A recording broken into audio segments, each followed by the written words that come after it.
Bismillahirrahmanirrahim. Assalamualaikum warahmatullahi wabarakatuh.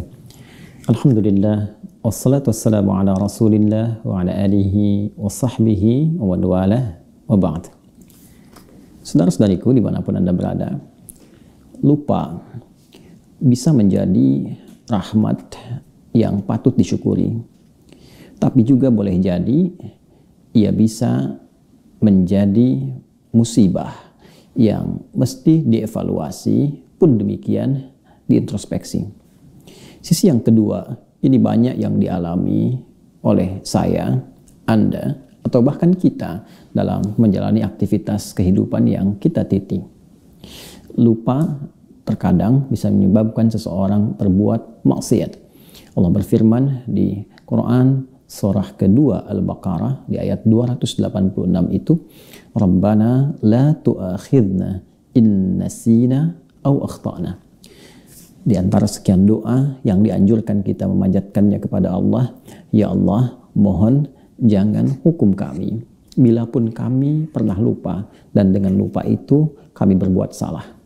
Tidak sedikit kesalahan dibangun dari sifat lupa. Orang berdusta bukan karena tidak tahu bahwa dusta itu salah.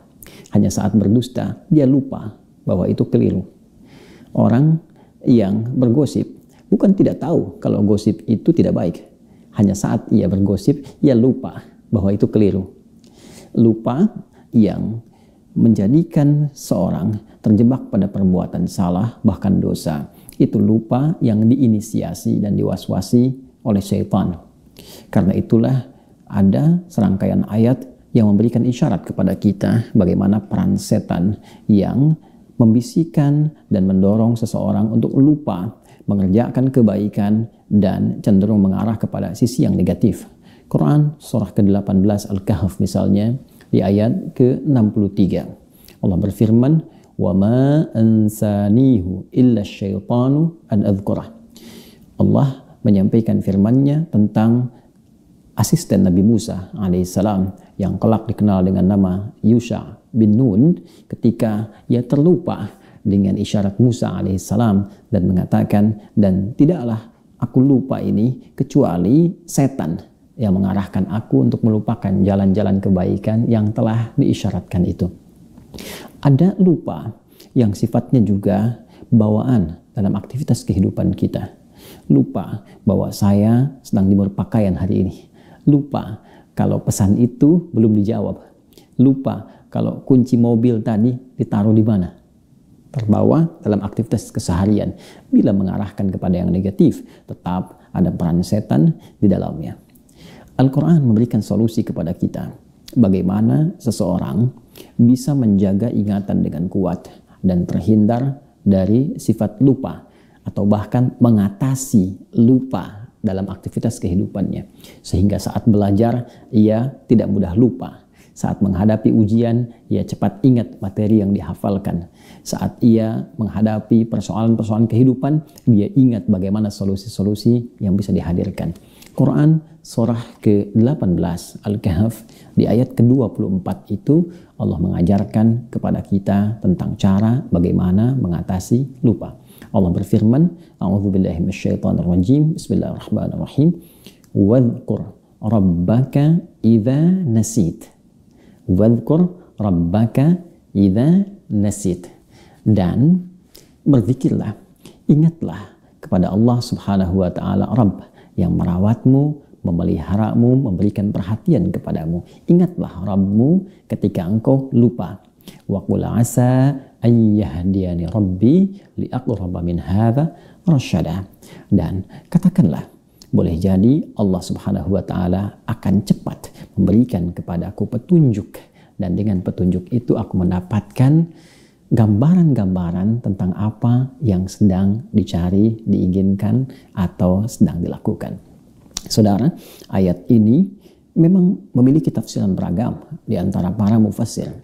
Ada yang berpandangan bahwa ayat ini meminta kita untuk mengingat Allah dengan mengatakan insya Allah saat kita berjanji untuk bisa melakukan sesuatu di kemudian waktu kepada pihak lain. Ada juga yang menafsirkan bahwa ayat ini memberi gambaran kepada kita tentang ingat Allah Subhanahu wa Ta'ala jika memang kita pernah berjanji, pernah kita berbicara, menjanjikan sesuatu, walaupun terlupa agak lama itu, begitu kita ingat sebelum kita tepati, kita katakan insya Allah atau ingat kepada Allah Subhanahu wa Ta'ala. Namun dalam rumus tafsir, dan ini pun dimaknai oleh sementara para pakar tafsir sampai dengan kini, bahwa rumus yang mengatakan al-ibratu bi umumil lafzi la bi khususis sababi.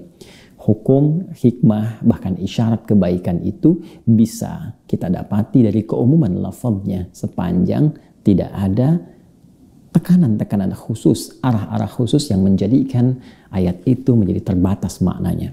Ayat ini memberikan makna umum kepada kita. Kalau saya, Anda, kita sedang lupa, maka ingatlah Allah Subhanahu wa Ta'ala. Berzikirlah kepada Allah Subhanahu wa Ta'ala. Zikir bisa dengan mengucap kalimat thayyibah. Sekalipun itu istighfar. Astaghfirullah. Subhanallah. Masya Allah. Allahu Akbar. Zikir bisa dilakukan dengan sholat. Anda berwudu, tunaikan sholat 2 rakaat, Anda lakukan. Bisa dengan sholat, jika bertepatan dengan waktu duha, sholat duha. Jika tidak ada waktu yang khusus, bisa Anda jadikan sholat untuk sholat wudu. Lakukan sholat 2 rakaat.